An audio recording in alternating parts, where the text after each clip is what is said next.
The Center for Disease Control says if you guys know of a clinic or of treatment, talk about it. It doesn't mean that you're on it or that you're using it, but somebody can hear that and can use that as a resource to get themselves treatment. So expand awareness for access to treatment.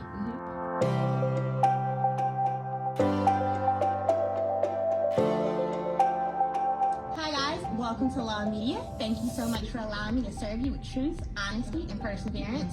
My name is Sarah, and I'm going to be your host today. And of course, I have my beautiful co-host, Sunny Max. Hi guys.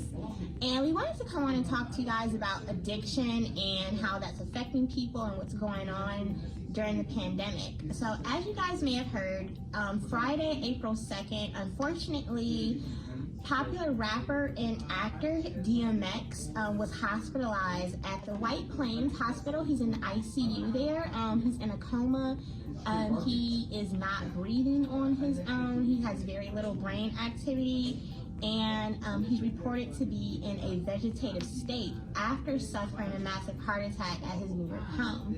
Sources are saying that this massive heart attack came as a result of drug addiction. So just a small background on DMX really quick. He's a New York rapper. He's 50 years old. He is born December 18th, 1970. He actually has like 15 kids. Really? Yeah. Wow. He has like 15 kids with nine moms. So he doesn't have the best reputation. You know, like his family values, people definitely talk very poorly about him. But he has a 3-decade rap career and acting career where he's been in movies like Cradle to the Grave, Romeo Must Die. Some of his albums are Flesh of My Flesh, Blood of My Blood. Coincidentally, DMX, although he's been battling addictions all of his life since he was like 14 years old, none of his music glorifies drug addictions, or none of his music talks about doing drugs in a positive light. He always admonished drugs. It's definitely unfortunate to hear, but it's not just DMX. So many celebrities, and not just celebrities, so many people are turning to drugs and to opioids and are just having addictions during this pandemic. We looked at the CDC and they have a couple of facts.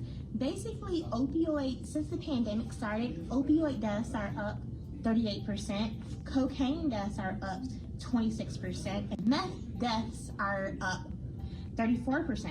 So we not only are experiencing the pandemic, we're experiencing drug use and overdose death at like a astronomical rate.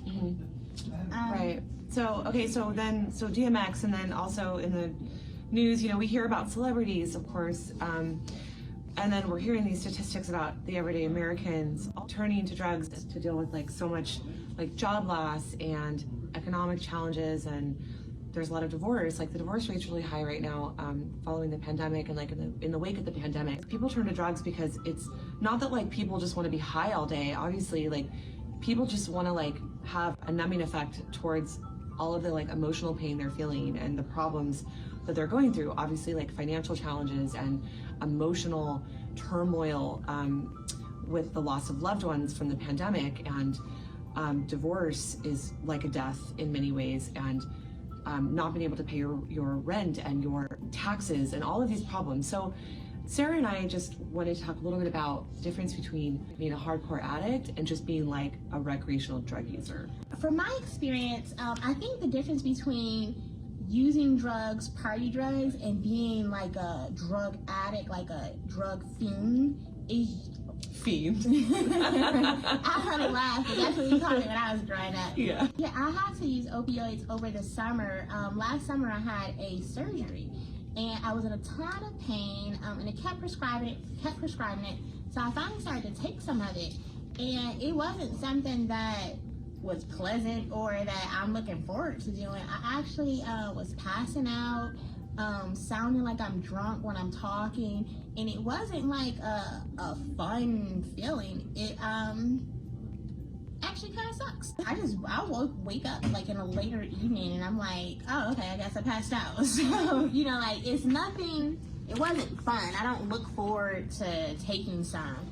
So I don't think that the people that are addicted to it, I don't think that they look forward to taking it. Like, Hollywood makes drug use look glamorous, like if you watch Blow or if you've seen The Wolves of Wall Street, those are just a couple examples, like Scarface, like, drugs can look glamorous, but in reality, like, if you talk to any hardcore addict, like, it's not glamorous because you need it just to feel normal. Don't be looking at, I told her about opioids, and we were talking earlier. Yeah, and so maybe culturally, when we stop laughing at people, when we stop using words like dope fiend, when we stop shaming people addicted to drugs, so. Yeah, agreed. So just be really careful, you guys, like during the pandemic, because it's just a hard time right now. Just kind of like power through it, get vaccinated as fast as you can, and like just power through. And also, the Center for Disease Control says if you guys know of a clinic or of treatment, talk about it. It doesn't mean that you're on it or that you're using it, but somebody can hear that and can use that as a resource to get themselves treatment. So expand awareness for access to treatment. And that's going to be it for us today, guys. Thank you. Yeah, stay healthy, stay safe. Check us out on Instagram. Our social media is Law Media Inc. And we also have Law Media Social. Look for us on TikTok, Law Media Social. We're on Twitter, Law Media Inc. 1. And look for us on Facebook. Bye, guys. That was good. Okay.